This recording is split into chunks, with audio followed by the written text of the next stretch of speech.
What's going on, everyone? Thanks for checking out this Fallout 76 video. I wanted to make this to make more of the Fallout 76 community aware that we are able to get Graham's weapon for a limited amount of time during Meat Week. As you can see, we are able to get this powerful two-handed weapon until August 8th when Meat Week officially ends. And even if you are not a melee build, this weapon will be worth quite a bit in the future because it is a limited time weapon. This will be the only time we'll be able to get our hands on this, as well as all the other limited time event items, as far as I know anyways. And there are people out there who love collecting and will spend quite a bit of caps or trade a hefty amount to get their hands on these. So yeah, keep that in mind.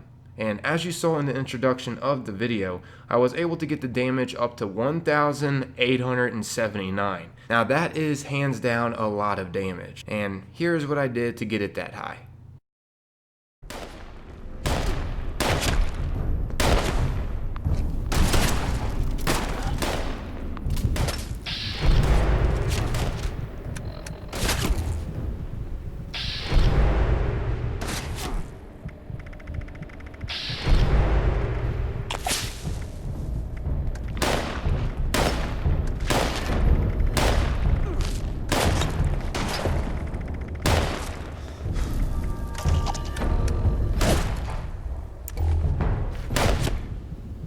So as you saw, I did get the Revenant to proc after the mysterious savior revived me. Then I hurried up and used a Fury, a Strength bobblehead, drank some whiskey, used the Grahm the Barbarian magazine, and ate a glowing meat steak. Maybe not in that specific order. I also have Nerd Rage procced already because my health is low enough, and I am taking out some enemies to get adrenaline going. In case you don't know, taking out enemies with the Adrenaline perk card active can increase your damage by 60%. And just getting that Revenant to proc by someone reviving me increases your damage by 50%.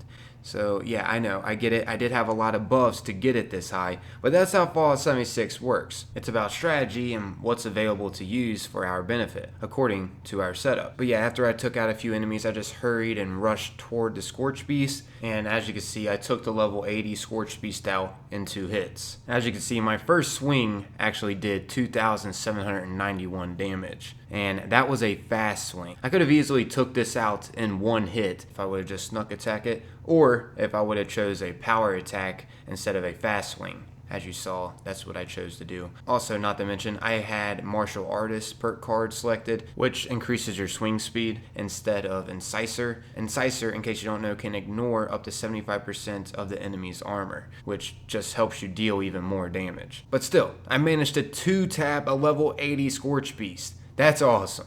I actually managed to get this damage higher than my Unstoppable Monster build that I showed in the past. I got that to 1,639. And as you saw, my first swing did 2,791 damage. That was before I checked it, so it was probably doing that. It just dropped after I didn't kill a certain amount of enemies fast enough. Maybe the adrenaline went away or the Revenant went away, because the Revenant only lasts for 2 minutes. I'm not exactly sure why my damage dropped down to 1,879, but that's still a lot of damage, and it's still more than my Unstoppable Monster build. That 2,791 that I had going on for just a fast swing, that is insane. So let's just imagine for a second that I managed to land a sneak attack with the Ninja perk card fully upgraded and active. Which, by the way, in case you don't know what that does, it triples your sneak attack damage. So let me go ahead and get out a calculator here. 2,791 times 3. That's 8,373 damage per attack. Holy moly. And once again, that wasn't even a power swing. That was a fast swing. Woo! I should have brought the stealth boys. I did manage to get a stealth attack on the behemoth, and I did 1-tap it, but I didn't have my damage as high as I had it going up against this level 80 Scorch Beast. But as you've seen, I did 1-tap that behemoth. Now, I'm not going to talk about every single perk card that I used for this build, but I'll go ahead and show each perk card instead that I used.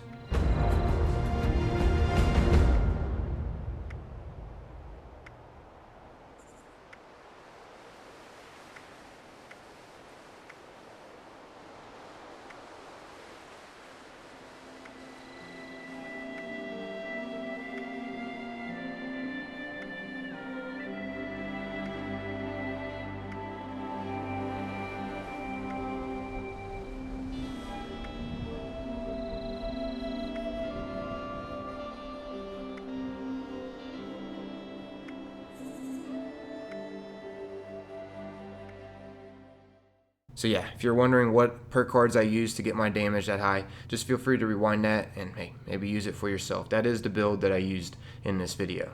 Also, keep in mind, not only can you get Graham's weapon, the Tenderizer, from the new Cookout event, there are also 3 different modifications for the weapon as well you can get. Starting off with the Salty modification. This gives a higher chance to cripple your enemies, and it also slightly increases your damage. Not only that, it comes with an awesome visual effect as well when you swing the weapon. As you can see, it has a salty visual effect. It's like it's splashing salt everywhere each time you swing it. It's pretty cool. The next modification you have a chance at getting is the Spicy Tenderizer. This will give the Tenderizer energy damage, which is great to use against robots. Also, it gives a red smoke visual effect when you swing the weapon, so it's like you're splashing around the spice with each swing, just like the salty one. I think these little visual effects add a lot. Anyways, lastly, we have the Peppered mod, which is personally my favorite because this increases the weapon damage the most, and it gives off a black smoke visual effect like you're splashing around pepper with each swing, as you can see. I really enjoy how these modifications actually give off visual effects. I feel like that was a nice addition the developers implemented in. Now, keep in mind, in case you are wanting to grind this event, it will actually spawn just below Vault 76 on the hour of every hour. So for example, the event will pop up at exactly 1, then at exactly 2, then at exactly 3, and so on and so forth. In between when this event is spawning, there will be these new limited time events that we can take on called Prime Cuts, and these will pop up around each region of the map. And these won't pop up just on every hour. These will actually pop up like every 15 minutes. And these give you a ton of experience, loads of meat, and important junk to collect. Not to mention the prime meat that you are rewarded for completing these events. And you can actually take this prime meat to Graham's cookout that happens every hour and cook them for script. You get actually 5 script for each prime meat. So it can definitely add up. And keep in mind, this weapon, the Tenderizer, and the weapon modifications for it isn't all you can get from the event. There are a few more limited time event items to collect as well.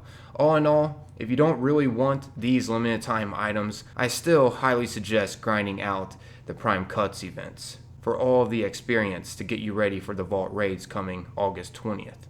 Because you will definitely want to be leveled up and prepared. But yeah, that's wrapping up this video, everybody. Hopefully you found this enjoyable. I had to make a review over this weapon because I feel like a lot of players could be missing out on this, and I don't want you all to miss out on it. We only have until the 8th to get our hands on this. After the 8th, we can no longer get this. And it is freaking Graham's weapon. I feel like it's a great weapon to add to our collection. I don't want you all to miss out on it. If you found this enjoyable, it'd be greatly appreciated if you could take a little bit of your time and leave a like on this video. It would actually help get it more passed around the community so more players may grind this event to actually get their hands on this. I don't want players missing out on this. This is genuinely just a video I wanted to make to help out the Fallout 76 community. After all, once again, this is a limited time event, and it's only lasting until the 8th. I'm out of here, everybody. Thanks for taking the time watching and listening, and hopefully you found this enjoyable. Until next time, peace.